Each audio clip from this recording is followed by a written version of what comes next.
Assalamualaikum warahmatullahi wabarakatuh.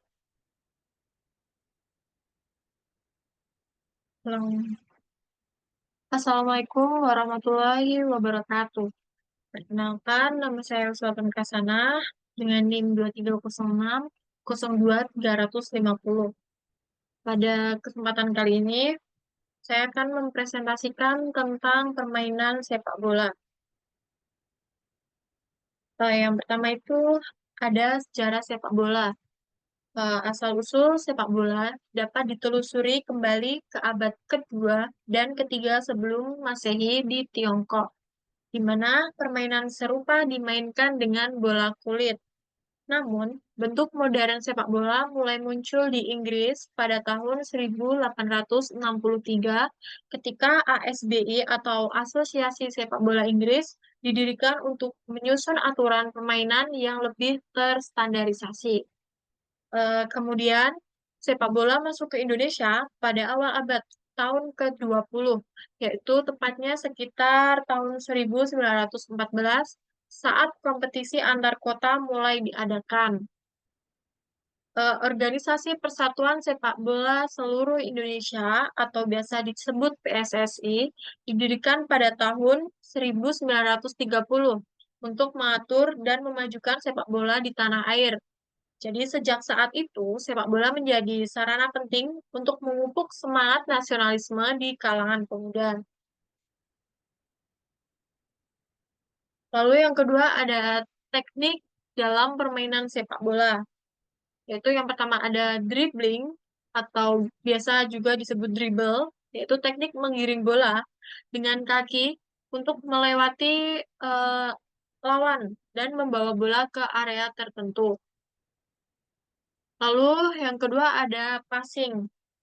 Jadi, pas ini teknik mengoper bola pada rekan setim untuk menguasai bola atau biasa menciptakan peluang. Lalu ada tiga jenis passing. Yang pertama ada passing pendek, yaitu passing menggunakan bagian dalam kaki untuk operan jarak dekat. Lalu yang kedua ada passing panjang, itu biasanya menggunakan punggung kaki untuk operan jarak jauh. Lalu ada passing chip, yaitu menendang bola dengan teknik chip agar melambung di udara. Itu biasanya menggunakan kaki bagian ujung. Lalu yang ketiga itu ada shooting, yaitu shooting adalah teknik menendang bola ke arah gawang untuk mencetak gol. Jadi jenis shooting itu ada dua. Eh, Menggunakan punggung kaki untuk tendangan kuat dan cepat. Lalu yang kedua itu shooting terarah menggunakan bagian dalam kaki untuk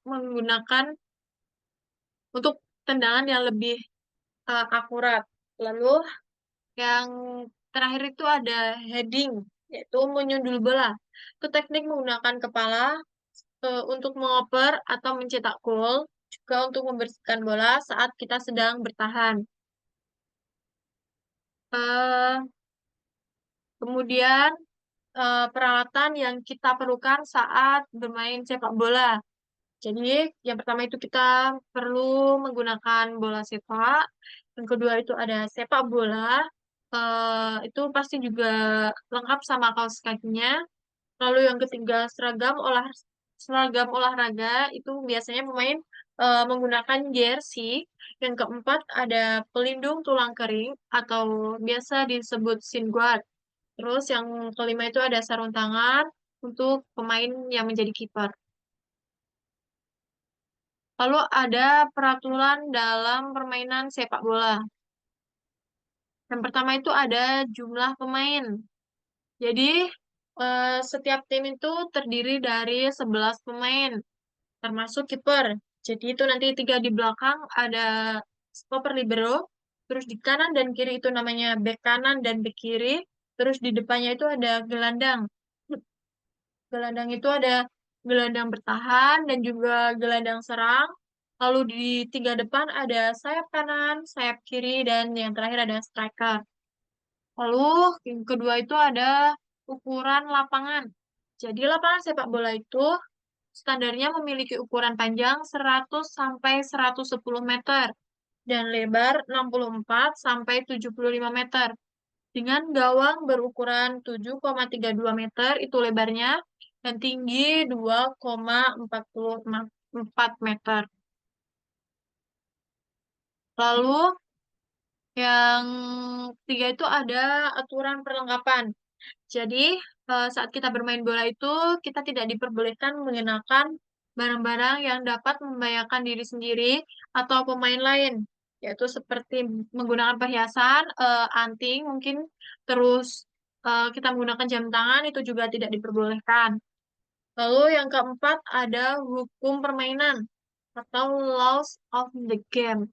Jadi, sepak bola itu diatur oleh hukum permainan internasional yang mencakup semua aspek permainan, termasuk pelanggaran, tendangan bebas, dan juga penalti.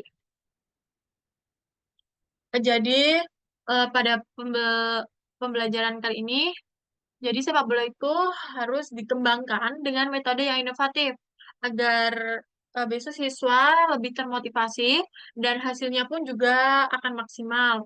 Jadi diharapkan siswa dapat menerapkan teknik dan strategi yang dipelajari dalam permainan nyata, serta menjadikan sepak bola itu sebagai sarana pengembangan diri dan juga kebugaran.